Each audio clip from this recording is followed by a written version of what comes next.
Welcome to another episode of Problem Busters with myself, Jonathan, and the Honourable Ollie. G'day. Hello, everybody. And how are you, Jonathan? I'm well, thank you. I'm well. I'm pretty excited today. We have a first. We have our first repeat guest, and he has brought a companion as well. So it's amazing. Yes. So welcome Aryaana Khan, who is a youth climate organizer and senior fellow with ACE, soon to be defined, and Hakim Evans, who we've had on before. Welcome back, Hakim, who's a founding board member of Climate Emergency Advocates. I almost got it without making a mistake. Almost. Both coming live and direct from the Big Apple, New York City. Welcome. Hello. Hey guys, thanks for having me again. I'm quite pleased that you decided to come back because, Jonathan and I talk to guests and we say, hey, did you enjoy being on the show? And they say, yeah. And we say, would you like to come on again? And they're like, yeah. And then we think, did they really mean it or were they just fired up after a really fun episode? So thank you for proving. Yeah. Awesome. Well, people's diaries are busy. Yes. I initially thought that we scared you off, Hakim. I'll be honest. Our questions surrounding the climate emergency, but you're here for round two, which is great, and you've brought Aryaana. So, Aryaana, could you just give us a bit? Hey. I'm sorry. I did not know if my mic was working, but it's fine. It's fine. It's nice and clear as well, which is good. Yeah. Ooh. Yeah. Okay. So, welcome. And could you just give us a bit about yourself and how you got involved with ACE? Right. So, hello, everyone. Again, my name is Aryaana Khan, and I was originally born and raised in Bangladesh, which can be said to be the intro to my climate journey. I witnessed annual floods growing up there, missed weeks of school, dealt with a lot of environmental health issues, but I had no idea that any of that was related to climate change until I moved to New York City in 2010, and shortly after Hurricane Sandy happened. I decided to look into the parallels of all the climate impacts in Bangladesh and New York City and realized, wow, I never learned about the climate emergency in my formal education. And that led me to join a nonprofit organization, which eventually led me to a fellowship at ACE. And I've been in the youth climate movement since. I don't know if that answers the question in a concise I wish I could way. explain my life journey in so few words. Well done. I tried my best. It's like, how can you sum up the climate emergency? And it's like, oh, that's just my life. So first things first, I think it's good to define ACE. And as I understand it, ACE has recently had a rebrand and a refocus. So do you want to just define it? And then I think you were going to throw to Hakim for why the name changed. Is that right? Right. So when I first joined ACE, it was called the Alliance for the Climate Education, and they recently rebranded to the Action for the Climate Emergency. And both are super relevant. Hakim can explain the name change a bit more than I can. Sure, no problem. Even though we still focused on educating youth, we took a turn with the help of our youth advisory board and came up with a new name and logo, Action for the Climate Emergency, which speaks to the scale we need to address the climate emergency, which is imminent, and how we can not just focus on educating, but activating young people to take action on the issues that affect them. So this is where Action for the Climate Emergency comes in. Just giving it the name emergency means we mean business, and we're here to take action and help young people to take action. Awesome. Thank you. And so, Aryaana, what caused you to get interested in ACE, and then what was this process of? Did you say you were a fellow? Yeah. So the first nonprofit organization where I even learned about the science behind climate change was called Global Kids, and I got my introduction to like political organizing there as well because we were fighting for this bill in New York City that would mandate climate education as part of the formal public school curriculum.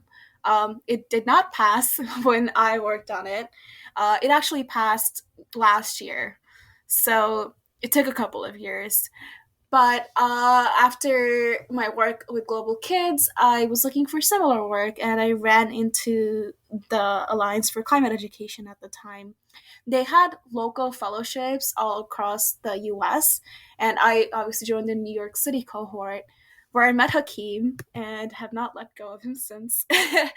And we essentially received training on grassroots organizing, on how to teach others about climate change, and how to have uncomfortable conversations around the climate emergency. And that pretty much snowballed into all of the organizing and policy work and the scientific work that we do now. Well, we've definitely got the right people to give us a bit of an insight into the climate emergency, right, Jonathan? Yeah.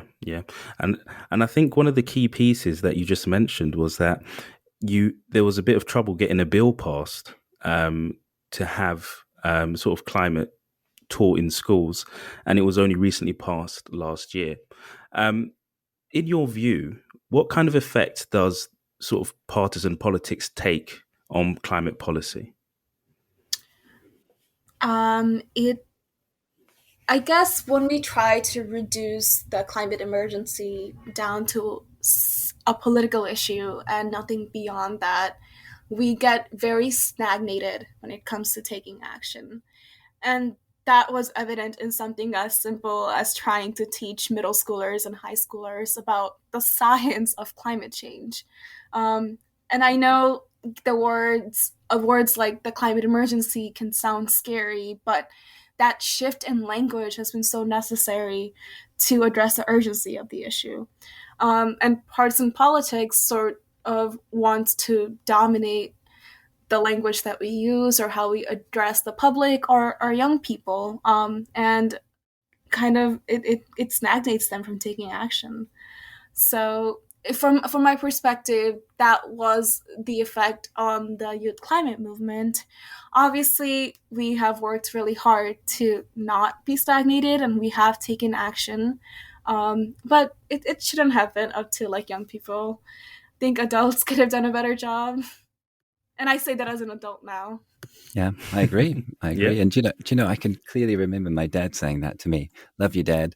And just saying, look, I feel like my generation has really failed your generation. And he was an adult, I guess, in the 70s, and he moved out into the country in New Zealand, and he built a house, half of it himself, carefully positioned so that they didn't have to chop down any large trees.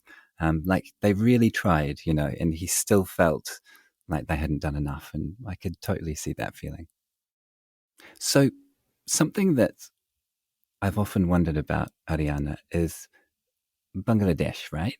A lot of friends from that part and colleagues, I guess, from that part of the world talk about rivers and them running downhill and deltas and rivers terminating in Bangladesh, and that creating this feeling in the area that if we pollute, it all ends up in Bangladesh. Is that what it was like growing up? Like, did you have a feeling that the region's pollution touched you, or was it just this is my life?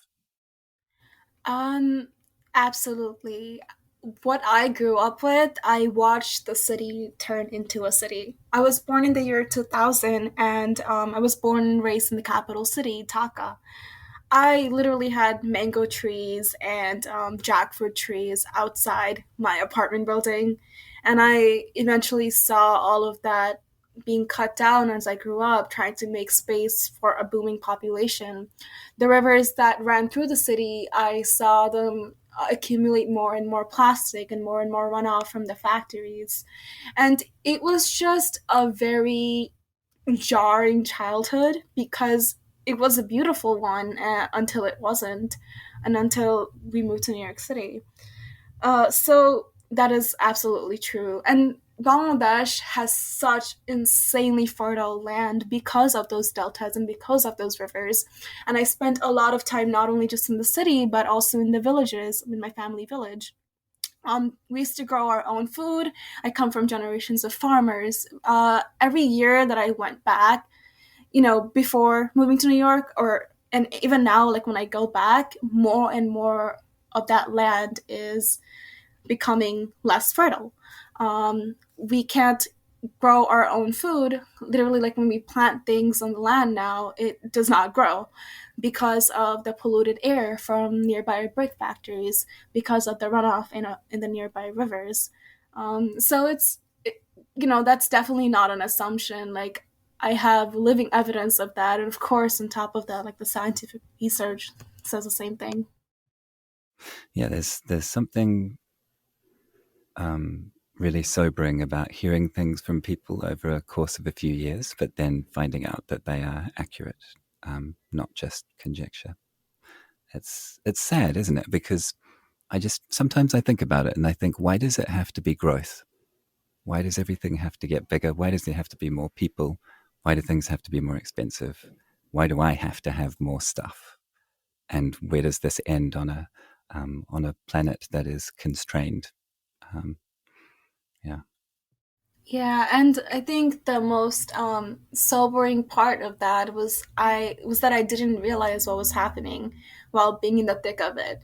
It wasn't really until I moved to this part of the world and I had a bit more resources and a bit more space away from like the immediate climate emergency.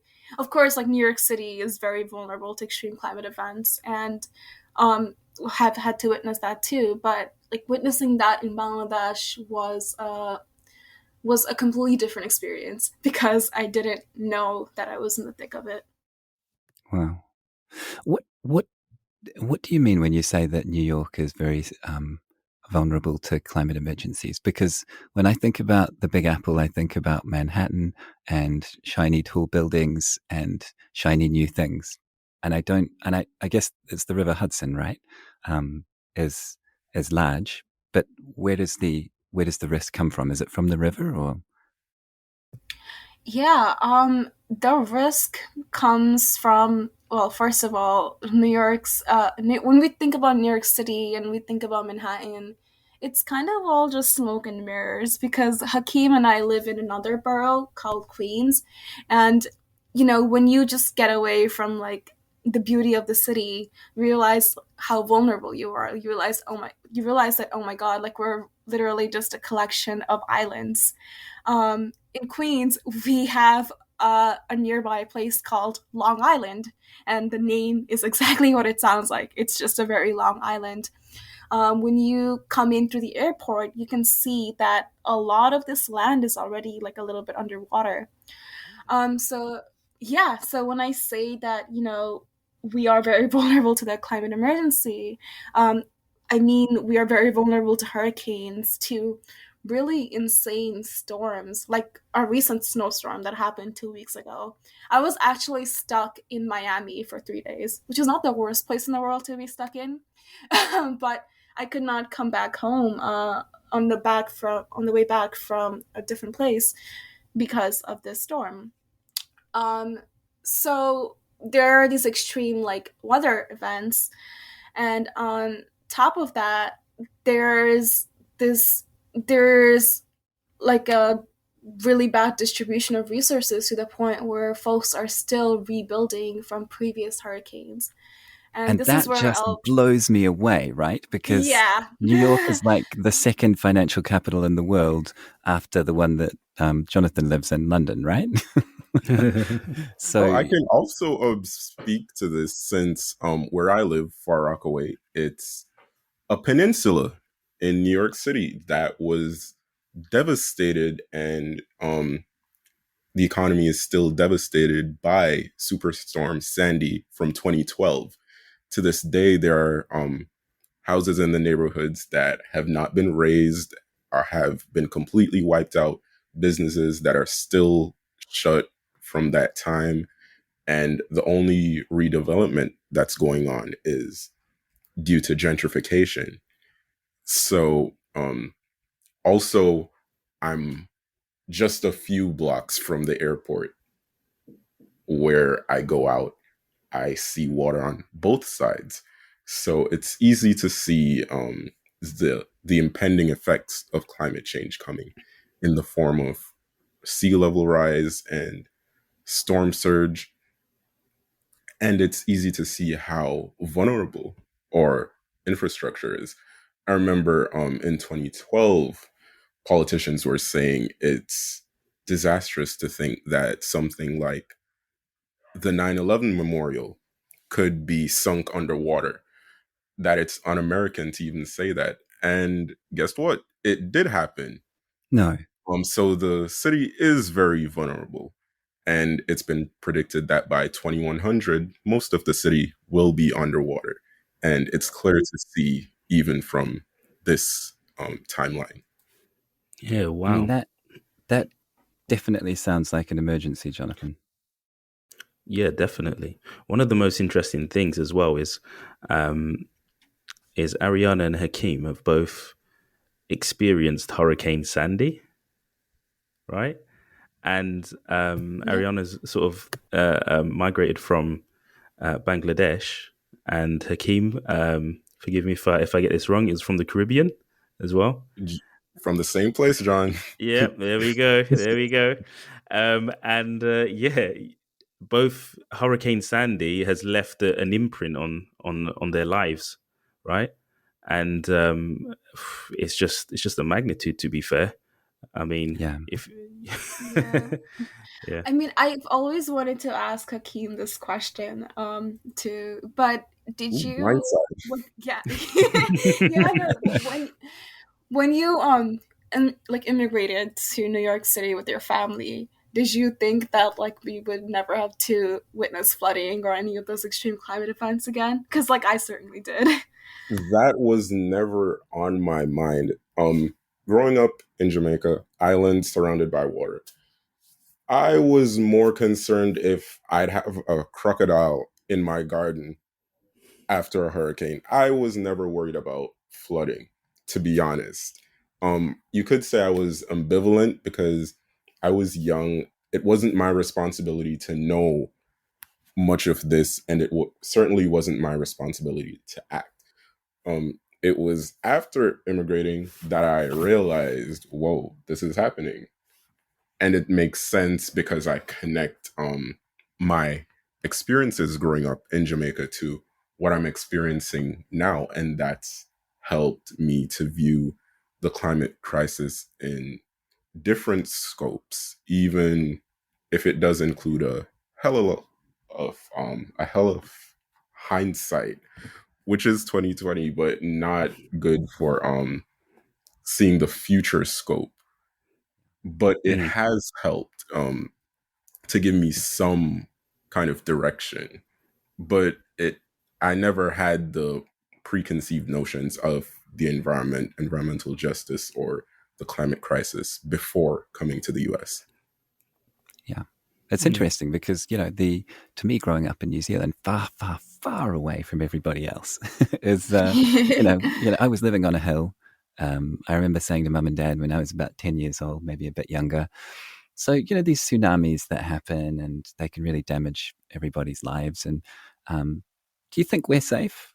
And they were like, oh, look, there's no chance of that. It's not going to happen. And I was like, no, I really need to know, how far up the valley is it going to come? and Dad calculated it for me, bless him, and Mum also. And once we realised that it could never make it to the top of what we called a ridge, but a lot of people would call a small mountain, I was like, I'm safe. But that's as far as it went, right? Like I remember seeing things for World Vision, and I remember Ethiopia having a famine when I was a kid, and looking at it and just thinking, how could a place be so dry and so hot and so short on food? And it never really occurred to me that that would start to happen here too, that it would happen everywhere. But the whole climate debate has completely changed in the last 5 years, hasn't it? It feels like it's real and it's here and we can't ignore it anymore. Do you two get that feeling? Yeah. Very much so. Yeah.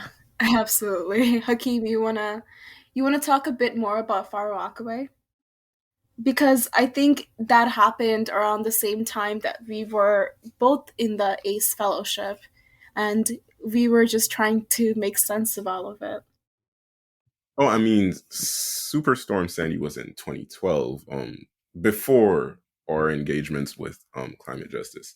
But seeing the effects to this day and to this point is really what's mind-boggling. Seeing something that happened when you were a child that didn't get better per se, and to this day it's still not getting better, that it takes you back, because to this day the house that I'm in, it has a marker of where the water level came up to, and just seeing that marker is mind-boggling because it's very high. And for reference, the size of the peninsula Far Rockaway, it's not that wide.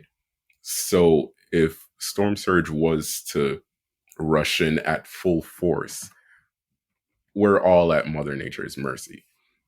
And this goes into talking about the importance of politics in the financial industry. Flood insurance, usually not covered in flood zones, but lawmakers making zoning laws aren't telling people stop building your house here, or giving individuals the resources to vacate flood prone areas or communities that are not safe.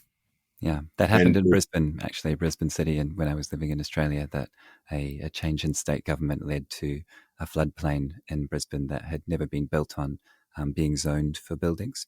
And can you guess what happened a few years later when there was the next flood? Um, there was a lot of what they called act of God moments where policies were invalid because a flood was seen as an act of God. And I think it was 30,000 homes that many of which still haven't been repaired. Yeah. yeah, Oh my so goodness. yeah, it's not just happening in small third world countries, it's happening everywhere. And those with the least political pull and the least economic pull, they're facing the brunt of this emergency. Yeah. So Yeah. how did you turn that into doing something about it? Like how did that work for you, Aryaana, as you started to get involved in the fellowship and you were talking about learning to educate and to talk to people? How does that work? What do you do, and how do you see that? How do you see that starting to make a difference around you? Right. So, like when Hakeem and I met at the ACE Fellowship, it's a few years after Hurricane Sandy, but I was still trying to make sense of it, and I was still trying to make sense of it in parallel to my experiences in Bangladesh, because there I literally had to go to school in the city by wading through like sewage and flood water that came up to my neck because I was a little kid. Um, and I didn't think that something like that would happen in New York. Granted, I wasn't wading through floodwater, but I was missing school because subways or our transportation system, which is like underground trains, literally got boarded up, especially in Queens, where I live. And for reference, the place that Hakeem is talking about is also in Queens. It's just the edge of it, closer to the water, much closer to the water. So, Some could say in the water. oh, I don't know if I should be laughing at that, but this is how we're coping. Yeah, it's a coping Uh, strategy, right? Like it's unbelievable that yeah, one of the wealthiest countries on earth, and one of the cities that, if you talk to anybody in the world and they say, I'm going to New York City, people think, what a great holiday. Wow, you're so lucky. It's such an exciting place. But nobody thinks about the people that live there and that they might still be living with flood watermarks, right? yeah. And also for reference, I went to high school in the city, but I grew up in New York City, maybe with like $5 in my pocket every week. But we'll talk about that in a second. Its relation to the city politics. Um, but long story short, there were parallels between my experiences growing up in New York City and in Bangladesh. And in college, I actually did like a climate policy fellowship where I learned about the real estate laws and how like property that is below sea level or at sea level would essentially be useless in a couple of years. And I tried to convince my family based on like that information and all of my climate organizing work, my family in Bangladesh, I tried to convince them to sell all of their land that's been in our family for generations and try to move here because my dad still lives in Bangladesh. Like half of my family is still there. Oh, wow. And they did not believe me. So, or they said, hey, this isn't that big of a deal. Like, we're getting by. So, if to get back to your question in a very long-winded way, how has this affected like the work that I do and like the people around me? Um, I'm still trying to convince the people in the thick of it to act accordingly. And it is really like because of all of the climate grief, and it is really hard to like accept what is coming. Even if we take immediate action now, places like Bangladesh are still not going to be able to fully recover from past flooding and what is still going to be coming. So, yeah, that's the unfortunate answer. Yeah. Yeah. Well, I grew up in a conservationist science family, I guess, and probably by the time I was about 15, I'd learned not to talk about it with people because I'd just end up getting too angry, and I couldn't see why they couldn't see, if that makes sense. Yeah, and I think as like younger me, I felt like my anger was justified when I was having conversations with climate deniers, but it's just heartbreaking having these same conversations with family that is in the thick of it because I can see that like where their climate grief and where their denial is coming from. Yeah. So how do you help people? Maybe we talk about young people because I guess that's where you've spent a lot of your time, right? In New York. How do you approach educating them in a way that's empowering rather than disempowering? Absolutely. The first part is it has to do with a lot of honesty and the way that we are honest, when teaching workshops or even just having conversations, is by sharing our own personal narratives and our own personal stories when it comes to climate impacts. Because chances are, like, younger people now have also all witnessed some sort of firsthand climate emergency, um, whether that is in their hometown or a nearby town or the town of someone that they love.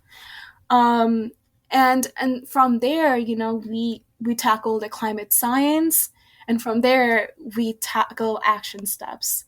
So action steps could be, hey, like how do you talk to your family member about this? What is one thing that we can do? Um, in high school, one thing that I personally did that gave me some sort of agency was that I would have conversations with my mom about our electricity bill and how we could lower it by simply like turning off lights or switching to like a cleaner energy source.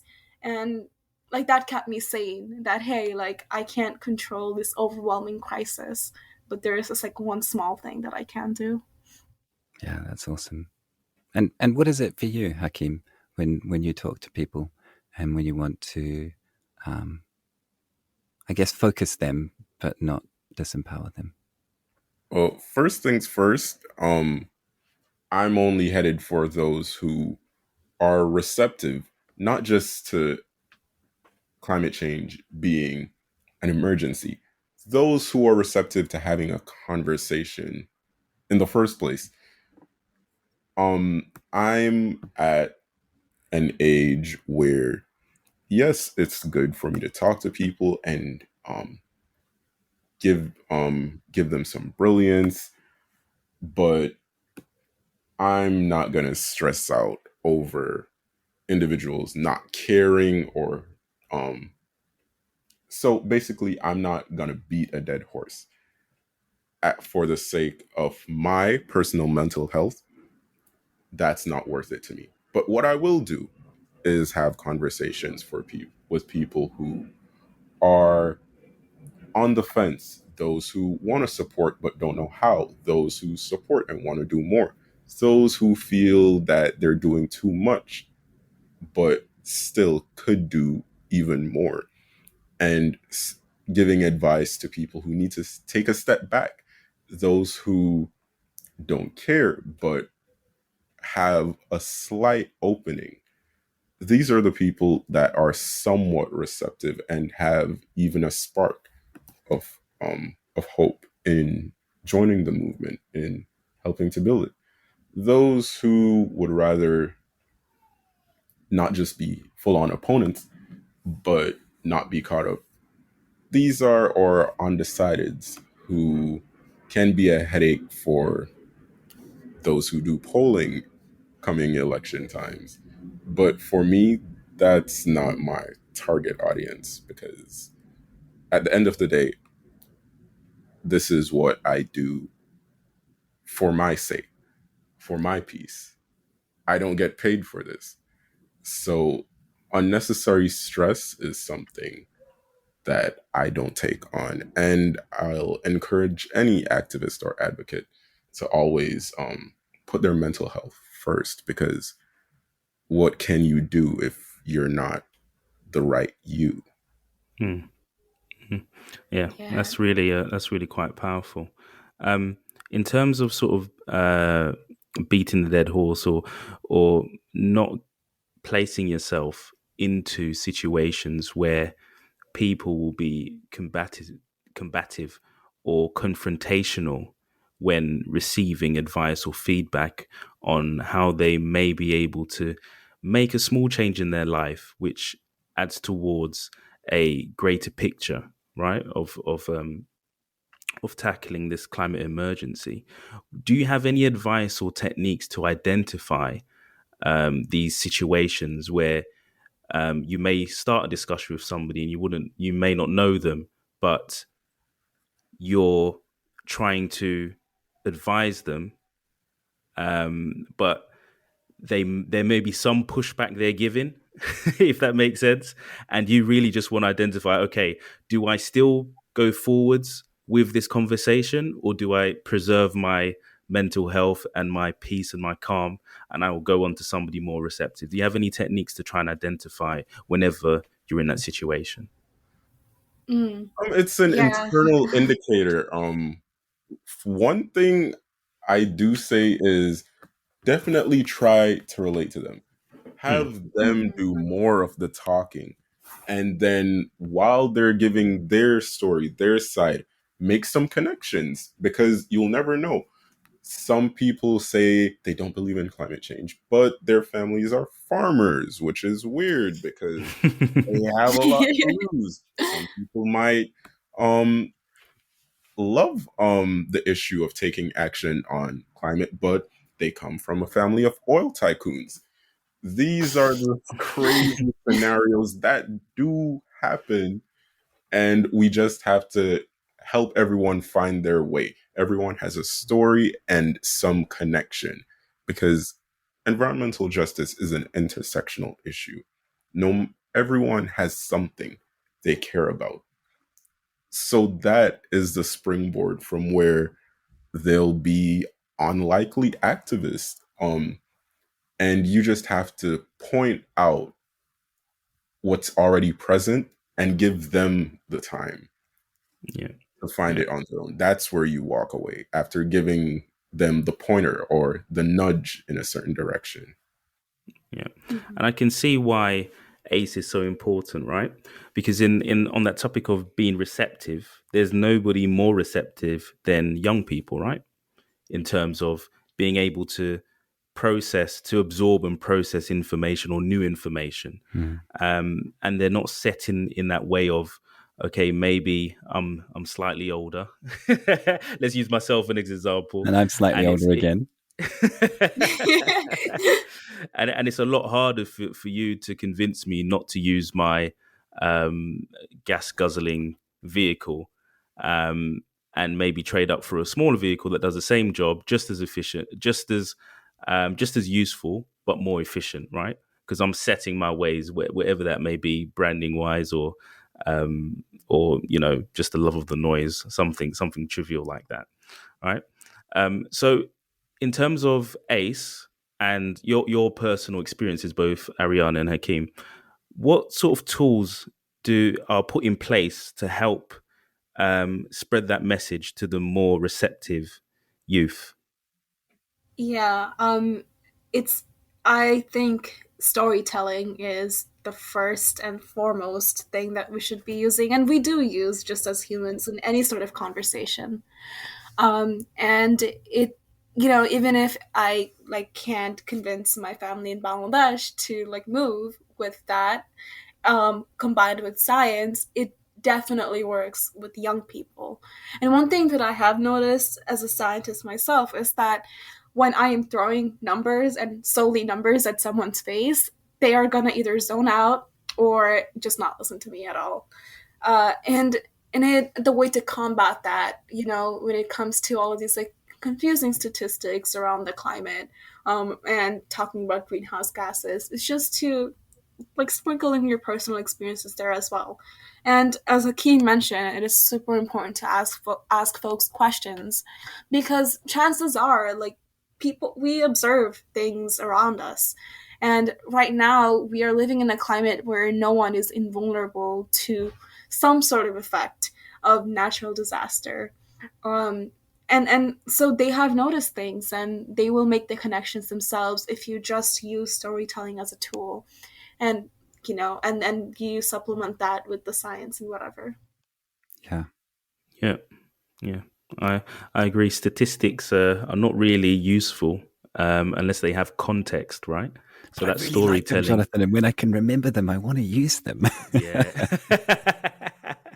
It's the context. You have to tell a good story with them, you see, or represent the background surrounding that information. So I think, Ollie, we could start having a look at our problem we're here to bust, right? Or just give a bit more insight Take it away. into COP26. So my initial question, Ariane, is I believe you attended COP26 in Scotland. So could you give us a run through of what COP is and what was it like? Yes, so COP is a conference of the parties, and it was the 26th annual UN, or the United Nations Climate Change Conference, where you had the whole world and a bunch of different stakeholders coming together to negotiate terms on how to tackle the climate crisis. The big agenda for this COP was trying to figure out finances for the most climate vulnerable countries. So that would include places like small island nations and my native country, Bangladesh. And I was there for the first week. Oh, nice. So in that first week, what did you get up to? Yeah, I was mostly there as a young person and bringing that youth perspective with the action for the climate emergency. I will be very honest. All these negotiations that I just mentioned, I don't even know if they happened because there was no way to observe them. Could be a complete myth. I'm just kidding. They probably happened, but yeah, it wasn't super accessible. What do you mean there was no way to observe them? Because when you say you went to COP26, I feel like, I just imagine, maybe I'm an optimist, but I imagine you're in a big room with some, and you had a seat maybe down the back, but you could see stuff happening and being discussed. Is that not what it was like? Oof. That is, no. There were people in rooms. They just weren't young people. I don't know what they look like because the rooms didn't have any sort of public viewing for the folks in the conference anyway. You know how in most big conferences there are like screens up so you could see what's going on at like the UN plenary? That was not the case at this COP. And I received updates from news headlines while in Glasgow, Scotland, just like everyone else that wasn't in Glasgow, Scotland. And my like most interesting thing that happened there was that I was protesting with like thousands of people outside of COP, trying to get trying to get the fossil fuel industry not be part of the COP negotiations, which you'd think is a given, but like that happened. What do you mean? In 2021. What do you mean in terms of being part of the negotiations? Yeah, like there were actual representatives from fossil fuel companies, or like people that were contributing to the climate crisis. Some of them were even sponsors for different booths within the conference. So the Action for the Climate Emergency had their own booth in sort of like the more in the ground level of the conference venue. And there were, like booths from different countries, some countries from like the Middle East, and and they like the booths are being sponsored by companies that are like oil companies, and it was just like insane to witness all of that.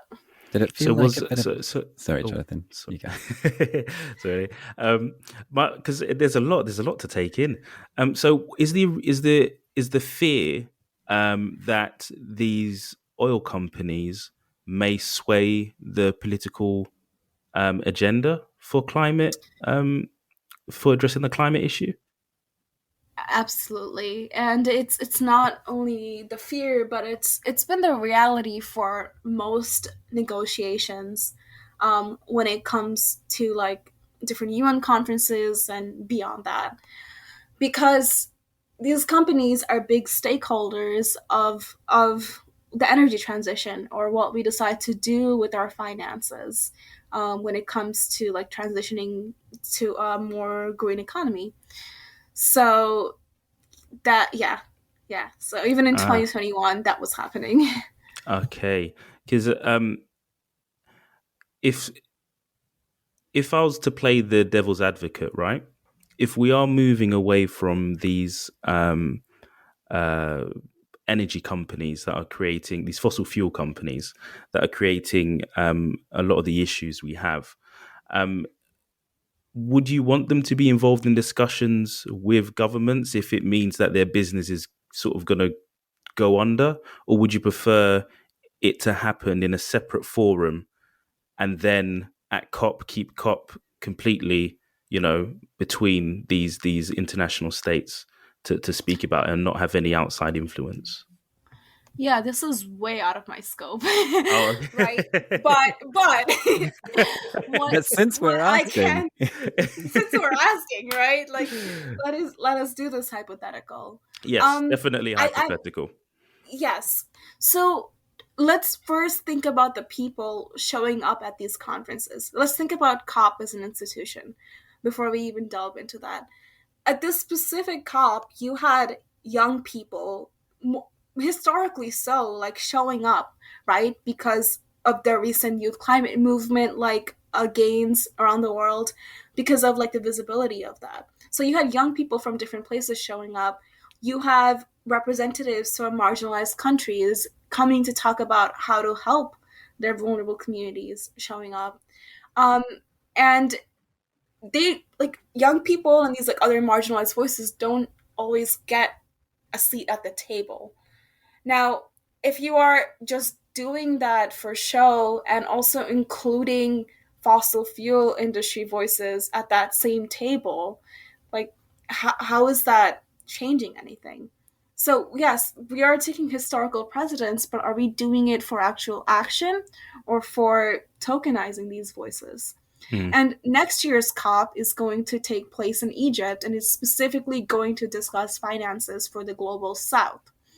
I'm super interested in seeing how that like rolls out, because are those voices also going to have to share space with the same companies that have like brought their demise? Wow. Because that's a I've just, lot. Yeah. That's a lot I to think- deal with in the Yes, span of Yeah. like I've just one been to conference. Egypt, and all of the cities were in a haze, and Wow. it just, yeah, my heart went out to the people that lived there. What a beautiful country with so much history, and they say that calculus was invented in Egypt, right? And certainly writing things down, just amazing history, and I looked around at the people living there, and I just thought, I just feel like we could do better. I just feel like they would feel like the global advancements in technology and people's increase in lifestyles had sort of passed them by. Yeah, and I think Yeah. that's really powerful. Thank you, Ariana, for giving me a bit more context on there through the And wonderful also, world of hypotheticals. yeah. But No, I want to add something. Like, I mhm. just looked up the article, but the first draft of the Glasgow negotiation, I wanted to confirm this before I said it, did not use the word fossil fuels at all. And they didn't want to phase out the use of fossil fuels in that first draft, specifically because there were negotiators from these companies um, going against that and like having any sort of accountability even within the language of the draft. So Can I pose? that is very much not a hypothetical. Like, that happened, and it blows my mind. Right. Can I just ask maybe an inflammatory question? Something that I thought about quite a bit is, yes, the West and the developed world has boomed and has made the most of oil and has, in some ways, lived a really good life and had an oil party, as I've heard it called.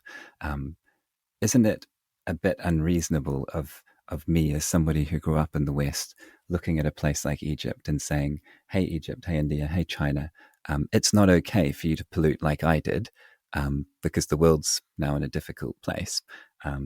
You need to be smarter, when they could quite rightly look at me and say, mate, your whole life has been over-consuming and polluting.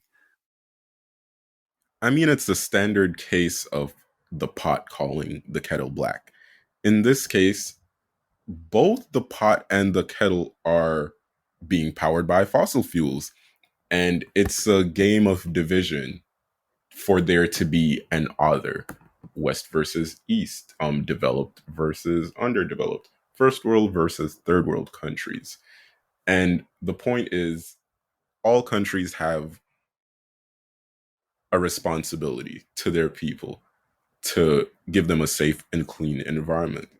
And the finger pointing is, as we went into partisan politics, it's to give a base to the platform so that people will support politicians who knowingly collude with the fossil fuel industry, give them the means to point fingers away from themselves. Yeah. I really like that analogy, though. Both the pot and the kettle are being fueled by fossil fuels. Yeah. Oh god, that's really good. And I maybe I've been in England for too long, but I'm thinking, who's getting that cup of tea? Yeah. Yeah. Definitely So not Egypt. All of us are drinking the fossil fuel tea. Wonderful. So, yeah, this is why I like this platform, Ollie, because without speaking to Hakim and Ariana, I would not have known these, the background at COP26. I would have been, just watching all the headlines or the highlights of that whole conference, and would have been oblivious to all that sort of background information. So so thank you for sharing. What's also interesting is we have in London, so where I'm based, there's not really much climate, focus on I guess a climate emergency. There is in terms of we have this new ULEZ, where it's the ultra low emission zone in the centre of London, where the government have come in and said, if you have a car which produces this amount of CO2, then you have to pay an additional tax on that or additional fee to drive your car towards central London to try and clean up the air, which is quite positive. Obviously, the reception wasn't as positive. And we also have the sort of Thames barrier where it was built, I don't want to say like it was maybe 50 years ago, I think it was, to stop flooding in London. And it was initially used a few times a year or once or twice. And now it's used 6 or 7 times to stop flooding coming in, which is a bit of a concern. It was supposed to be decommissioned in 2030, I think it is. But they now have long-term plans. Are you finding politically and these conferences, are they really about stopping the root cause, or is it kind of what we're doing now with these policies and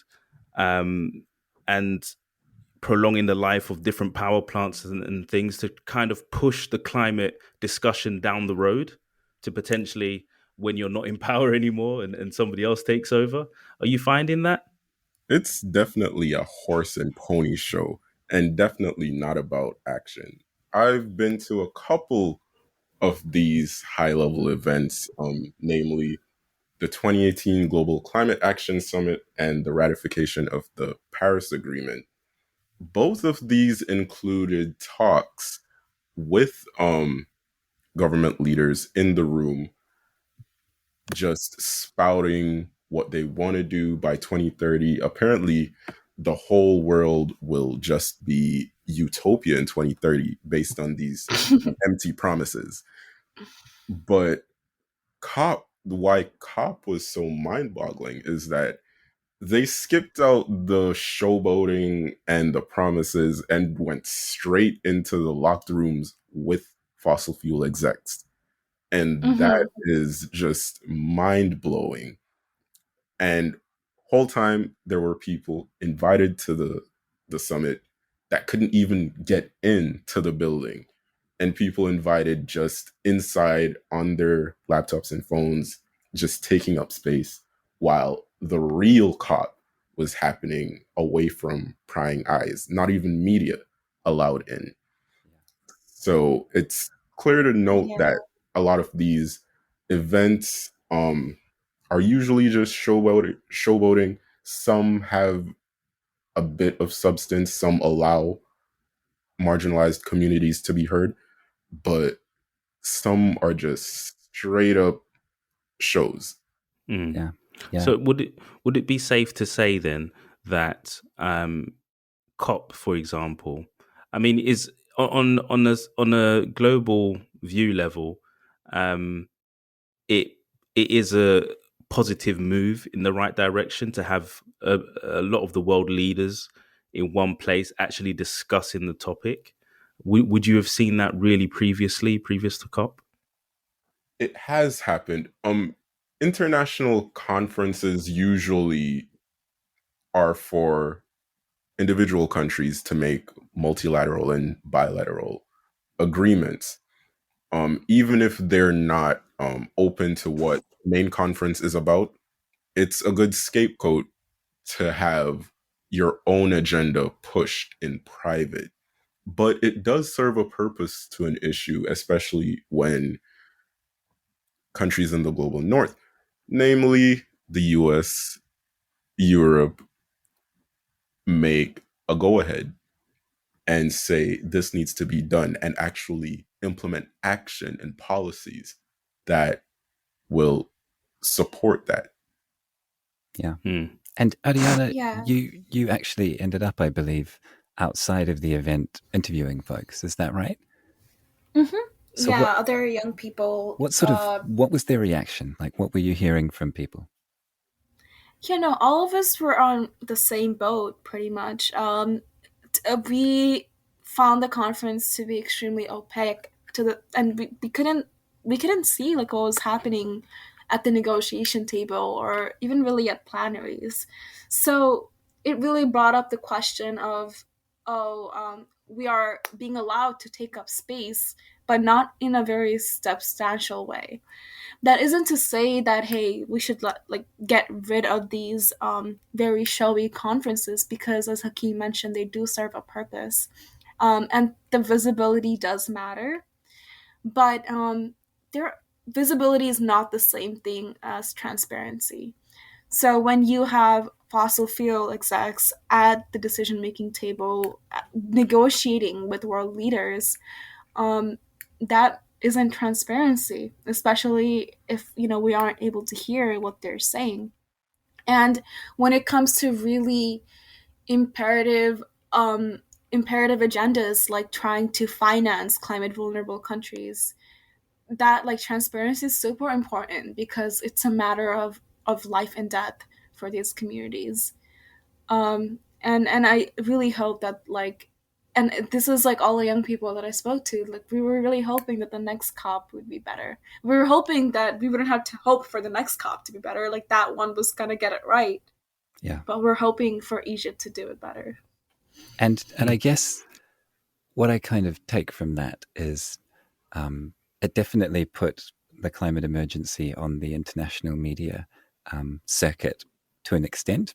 But I take your point, Hakim, that it felt, and it certainly seems like it was some people doing what they were going to do anyway without anybody else watching. I can totally see that. So putting that to one side, if the job is not going to get done there, where does the job get done? Where do we start to see the kinds of change that we need? I mean, those changes, we haven't really been waiting around for international conferences for that, because these vulnerable communities that we're trying to finance, they still have to survive even before negotiations in the midst of impending climate impacts. And local organizing is the way that folks have been doing that. Local legislation is the way that folks have been doing that. There's the New York City recently passed its like own version of a Green New Deal. It's called the Climate and Community Leadership Protection Act, which kind of moves a certain part of the economy to green jobs, and it makes a bunch of different promises trying to address the climate crisis. And even though there isn't really federal legislation like that, we're hoping that it kind of helps New York at least a little bit over the next couple of years as the bigger bodies of government try to get their crap together. Yeah. So what's really inspired you in terms of things that you've seen young people maybe in the ACE community, the fellows doing in the recent while? Because you would have come back from COP and felt quite disheartened, right? And been wanting to get into something positive and doing something, I would have thought. Yeah, young people have not been disheartened by COP or any of the recent political news around the climate crisis. Um, we've still been organizing. Like my college campus is still creating collectives. We are still doing mutual aid within our own communities. We are still organizing. And that's actually been brought more to the limelight in face of COVID, because we've had the pandemic and then we've also had recent climate events. But I'm trying to get a community garden started as summer rolls around in my neighborhood in New York City, and folks are doing community fridges. Like we're trying to feed our communities. We are trying to still organize for local policies, and the work never really stops. And I never thought that like going to Glasgow was going to be the end of the work, and it wasn't. Yeah, that's really cool. Yeah. Just following off that point of back home and not being disheartened by COP. What can people listening now, what can they do at home to get involved and make a change? Because throughout human history, I think that there's a lot of kindness and compassion and change has been driven by individuals and spread on a larger, if somebody's good to me, I'm good to another person or another two people, and it continues and continues. What can somebody at home do? Okay. honestly, think about the most pressing issue in your own neighborhood. Um, for me, it's the fact that like I live in a food desert. Um, and that might not at first seem like it's related to this other massive and overwhelming issue of the climate crisis, but everything around us is interconnected and all of these issues are interconnected. So when we take small ripples of action and individual actions, they are serving the larger solutions that we can come up with for the climate crisis. So like my way of staying sane is, working in community gardens or trying to get one started and like helping my community, like specifically in the neighborhood that I live in that way. And like is this legislative change on a mass level, on a macro level? Absolutely not. And like nothing that an individual does is going to counteract what corporations are doing, but it is a place to start, and it is a way to see how interconnected not only all these like how interconnected not only all these issues are, but also how interconnected we are. Oh. So, in terms of, you mentioned the food desert, that may be a bit foreign to some of our listeners. Would you mind expanding on what a food desert is? Absolutely. And then I'll also talk about its connection to the climate crisis. Yeah. So, yeah. So when you live in a food desert, you live at least a mile away from fresh and healthy food.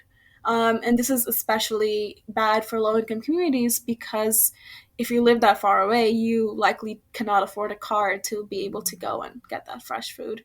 The nearest thing I have near me, like in terms of food, is a fried chicken place. And you can only have that for so many times. So and it's related to the climate crisis because like our global food systems, like most of our food is coming from faraway places. Not only does that have a carbon footprint when it comes to like growing on a mass like industrial level, but then we have to transport that food from, let's say, South America all the way to America, or from Asia to Europe. And it's just very inefficient and wasteful, and it doesn't have to be that way. If we have a little bit of public land, if we have just the proper seasons, we can grow our own food and feed our own communities. But and that could leave a big impact on like solutions for the climate crisis. Yeah. Wow. Wow. It just amazes me that there's one thing that humans have really done well, which is, I think Neil deGrasse Tyson said, is the production of food, the overproduction of food. We produce so much food that people are getting sick because they're consuming too many calories, right? And the fact that we can do amazing things like put rovers on Mars and satellites into space, you'd think we'd be able to clean up our supply chains, right?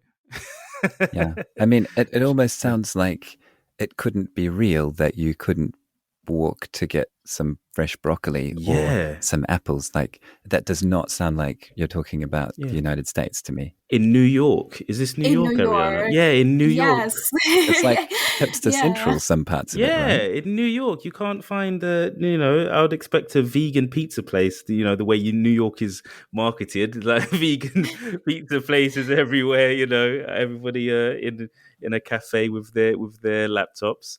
But yeah, no. Yeah, but there are disparities when it comes to Yes, neighborhoods. yeah. And unfortunately, I live in a neighborhood that isn't, or maybe fortunately, isn't overrun by hipsters. Yeah. I don't know. Then I would have to move. So.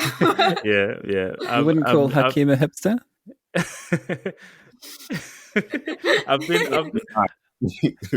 I've been to New York, and I had the pleasure of sitting on the is it the C train or the D train from New Ooh. Lots all the way to Manhattan, and you can see the disparity in certain places. At some point, all the business people sort of get off, and then when you start going through Brooklyn, it kind of starts to thin out.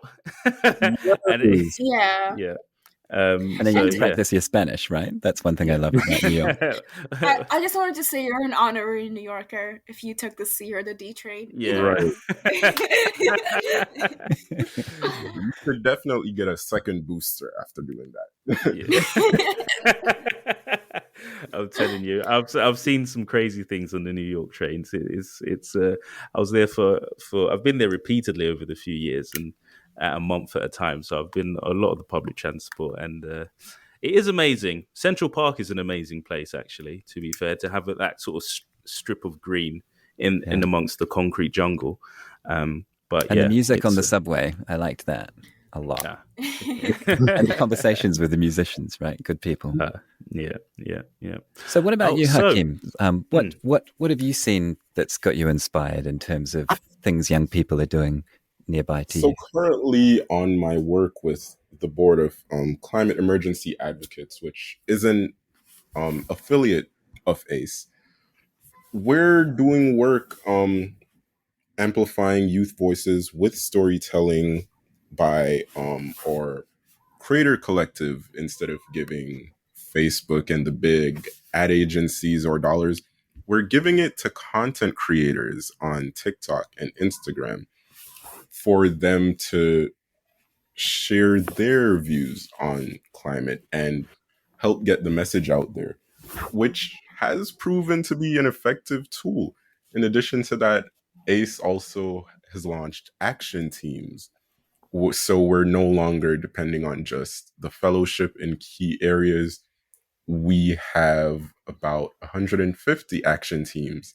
So the action teams are doing work to help address the climate emergency at the scale that we need and is fitting for the name change, Action for the Climate Emergency. And the work that they're doing has advanced what ACE has been doing under the previous name, and we're just going further from here. I've watched some of these on the website because I'm not on TikTok because I'm not young and cool enough. But I'm also not on TikTok. I'm also not on TikTok, so we're all cancelled. Thank you for making me feel I think I'm the only person on TikTok. Amazing. But I watched a couple of the clips and I thought this is a really good idea, right? Because social media has certainly amplified certain messages, hasn't it? And in my case, and on my feed, it was that awesome French black and white video that was on YouTube about the cat and the cat that was really miserable during lockdown. That's the message that got amplified to me, which tells you about the sorts of things I watch on YouTube. But it's just really clever to start empowering people to create, to tell their story, and to use something like TikTok as a free way to reach thousands of people, because that's kind of what it is, right? Yeah. I think on that point of sort of creations and content and telling stories, are there any books or films, Aryaana and Hakim, that you would like to recommend to sort of any listeners that sort of inspired you? Hakim can go first while I look up the full title of this book. No one told us of a pop quiz. Were there any documentaries? Because I think last time you said there was a Greta Thunberg. Was it a documentary? Right, there was something on Hulu that I did mention. What's that new movie? Not Me Bantering. Look Up. Don't Look Up? Don't Look Up, right. Awesome. Yes. Thank you, Netflix, for funding that. Yes, that was great. That was a great movie. Don't Look Up. And I want to recommend this book that I've been recommending to everyone, and I wanted to make sure I got the name right. It's Soulfire Farm. And this book is basically talking about like Afro-Indigenous centered community farm. And they're based in upstate New York. I was very thrilled to like learn about the fact that, we had like, people of color farming, because historically this country has not been very good at giving land to anyone for sort of food sovereignty. So I would read that book.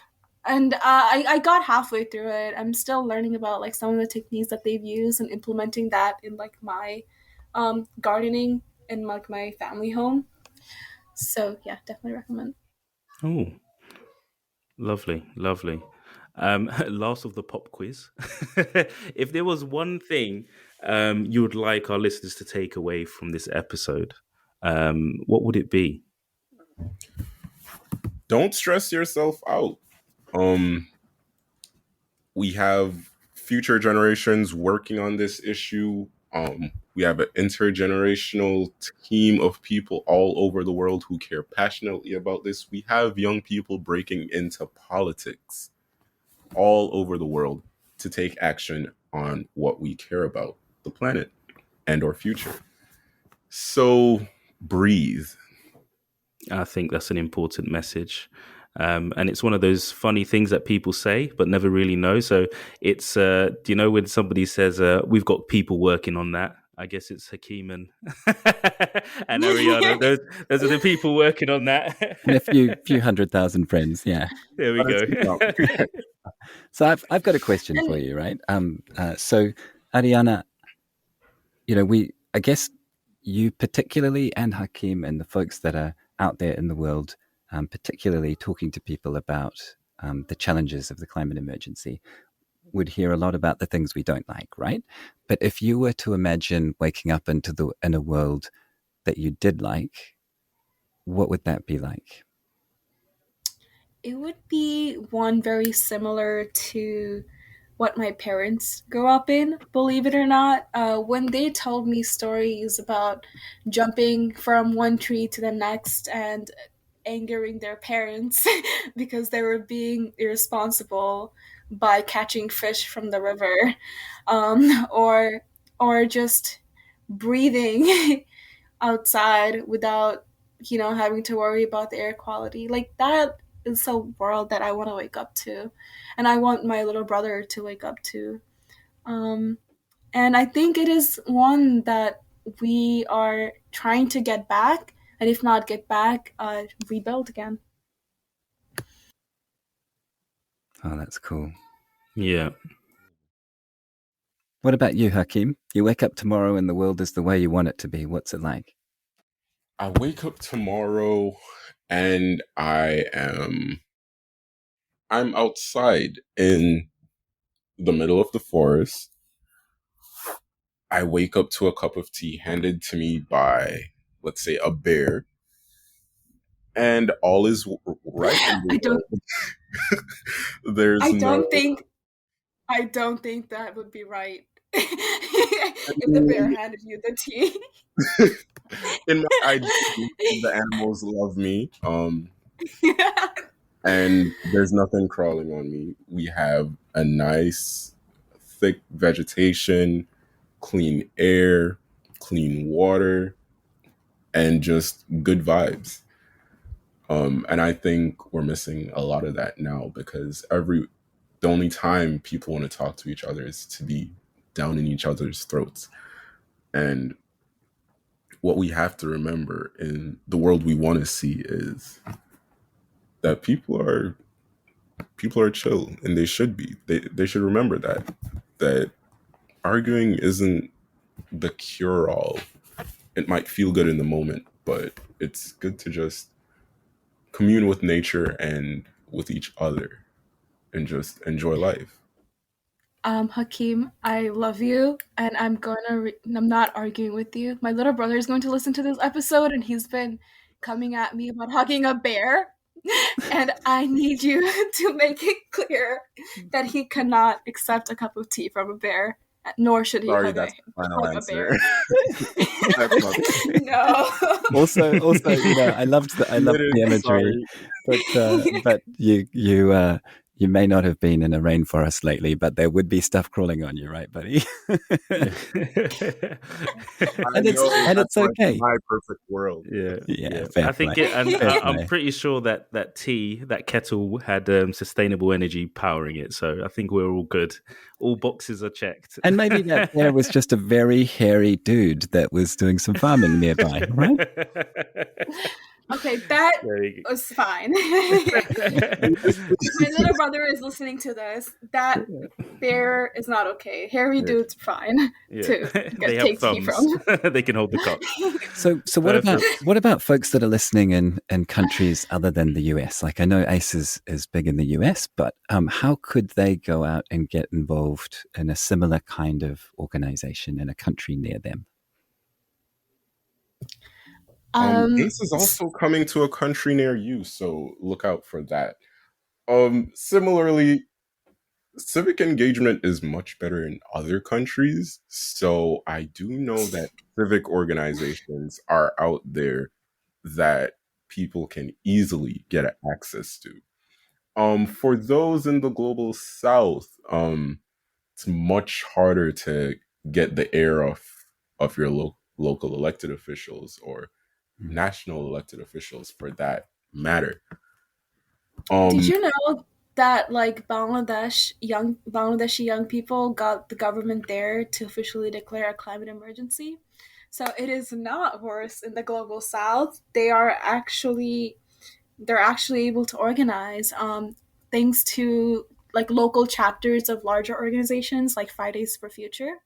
And I met like been the doing a lot. Bangladeshi, yeah, like I met the Bangladeshi head of the youth chapter for Fridays for Future while at COP, and I had no idea that like these actions were happening in different districts that are like usually not on the map when it comes to conversations about climate change in Bangladesh.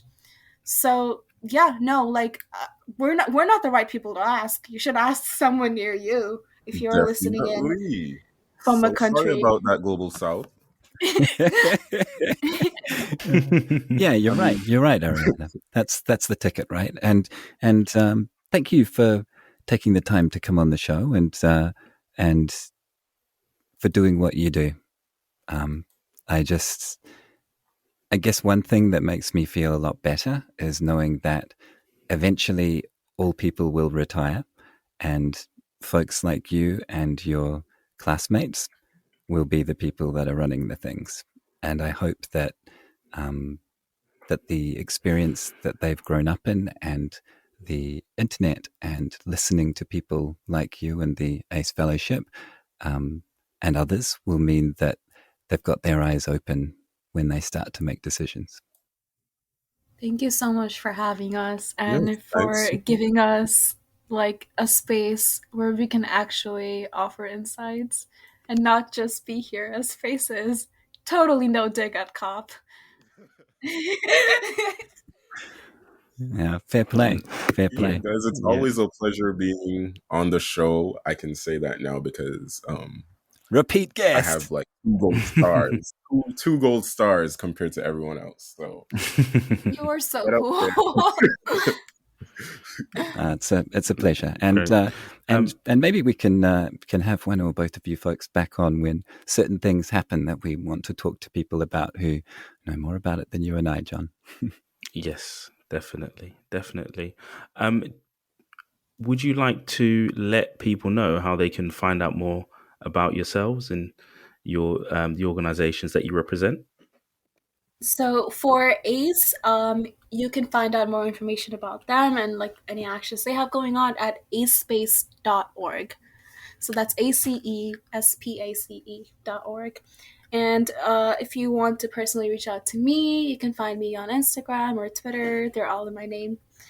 Yeah, and LinkedIn are do people like use that for well, apparently that's conversations? how they found me. So Yes. definitely. Oh, Yes, okay, that's okay. Just the old people, Aryaana. Yeah, just the old people. Oh, Just I'm still breaking in. Okay. It's all good. It's all good. That's the awesome. thing about the online world, isn't it? That everybody's online, but they're all in their own pockets that make sense to them, and I think that's okay. Yeah. Right. And Hakim, how would You people get can in touch with also you? find me on LinkedIn and other social media.